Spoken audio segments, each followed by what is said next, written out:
surat Kahfi punya hubungan erat dengan Dajjal. Dan Dajjal turun ketika menjelang kiamat. Tanda-tanda kiamat terbesarlah turunnya Dajjal. Dan kiamat, kita sudah bahas, terjadi pasti hari Jumaat. Tidak mungkin Nabi berbohong. Kiamat pasti terjadi di hari Jumaat.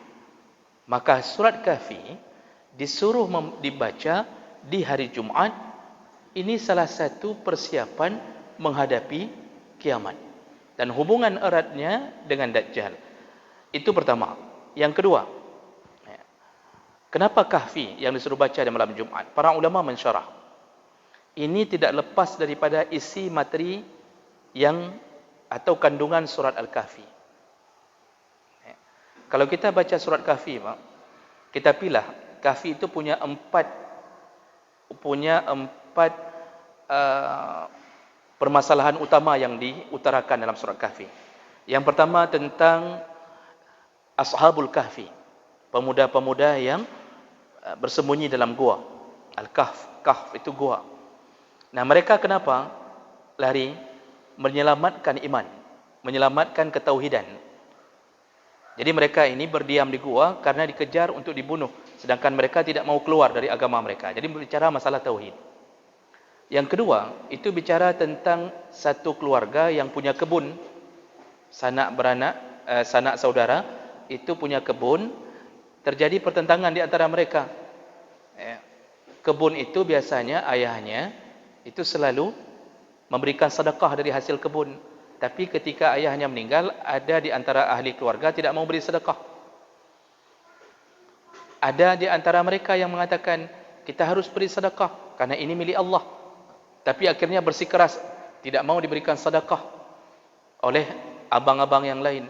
Dan apa yang terjadi ketika mereka mau datang untuk memanen? Mereka sudah mengatur rencana, besok kita panen lebih awal. Subuh-subuh kita panen terus. Kenapa? Supaya orang miskin jangan sampai duluan datang. Karena waktu ayah hidup, itu orang miskin berkumpul untuk nunggu hasil panen dari kebun itu. Jadi mereka merencanakan kali ini jangan kasih untuk para orang miskin. Merencanakan malam. Begitu subuh datang, ternyata kebun itu telah terbakar. Kebun itu telah lenyap, semua rontok, tidak ada apapun. Nah, ini bicara masalah apa? Fitnah harta. Tadi masalah fitnah agama yang pertama, menghadapi fitnah agama. Yang kedua bicara masalah fitnah harta. Cerita ketiga dalam surat Kahfi itu berhubungan dengan perjalanan Nabi Musa dengan Nabi Khidir. Kenapa Nabi Musa diuji Allah, dipertemukan dengan Nabi Khidir yang lebih berilmu, mengetahui tentang rahasia-rahasia. Nabi Musa sempat terjebak ke dalam kesombongan ilmu. Jadi sempat dia mengatakan bahawa tidak ada yang lebih berilmu daripada aku di masa aku ini. Langsung Allah pertemukan dia dengan Nabi Khidir. Terjadilah perkara-perkara yang Nabi Musa ternyata tidak tahu apa yang dilakukan di balik perlakuan Nabi Khidir. Ini bicara masalah apa? Fitnah ilmu. Fitnah ilmu. Orang berilmu fitnahnya adalah cenderung sombong. Orang berilmu, fitnah untuk dia cenderung sombong. Sudah merasa paling tahu, enggak boleh diprotes. Kemudian kalau ada kesalahan dia tidak merasa bersalah, tapi kalau orang lain bersalah seakan-akan itu sebuah gunung yang terjadi. Nah, ini fitnah. Dan seburuk-buruknya orang sombong adalah orang berilmu. Kenapa paling buruk? Ini Imam Zahabi yang mengatakan dalam kitab Al-Kabair.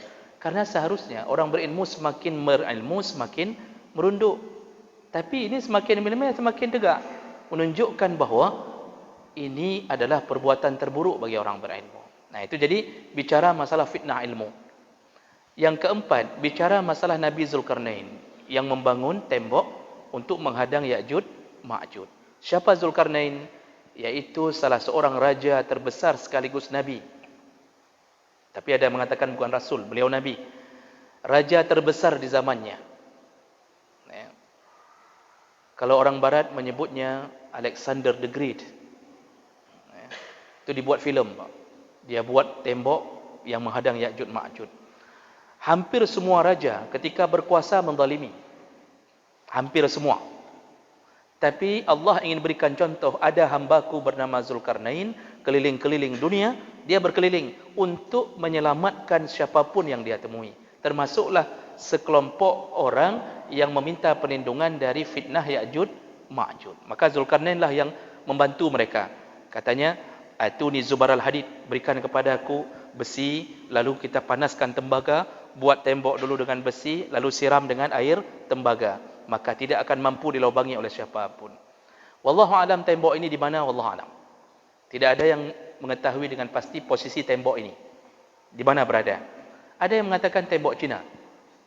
Karena Ya'jud Ma'jud waktu digambarkan Rasulullah berambut merah, mata sipit, kulit merah. Ada yang mengatakan bangsa Tartar, iaitu Cina. Ada yang mengatakan begitu. Memang kalau kita pikir-pikir, kalau kita lihat perlakuan hari ini, lagi-lagi sangat betul sih. Oh, Allah alam. Tapi bunyi hadis begitu. Ciri-ciri mata sipit kata Rasulullah Ya'jud Ma'jud. Jadi Ya'jud Ma'jud itu tidak mesti harus berbentuk binatang. Tak ada yang tahu tafsiran sebenarnya. Nah, 4 perkara dibicarakan dalam surat Kahfi. Fitnah akidah, fitnah agama yang dipertahankan oleh Ashabul Kahfi, fitnah kekayaan, iaitu yang punya kebun tadi tidak mau bersedekah, fitnah ilmu, dan fitnah kekuasaan. Kata para ulama, 4 perkara inilah nanti yang akan dibawa oleh Dajjal untuk menghancurkan umat Islam.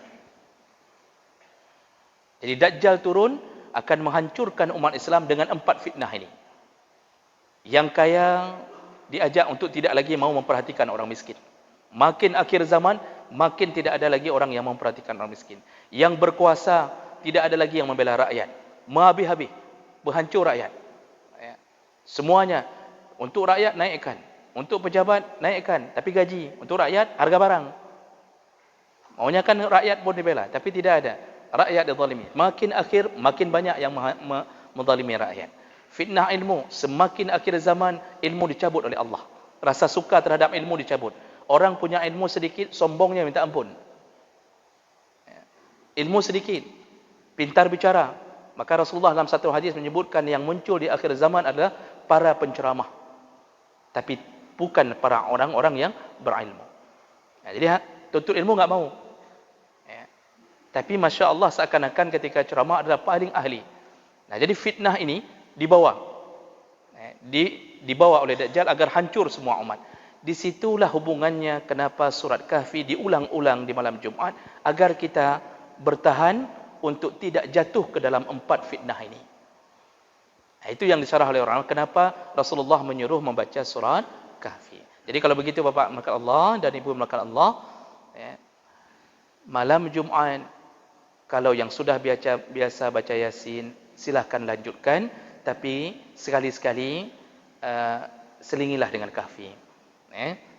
Untuk mendapatkan fadilah yang lain dari dalil-dalil yang lebih kuat dalam surah Al-Kahfi.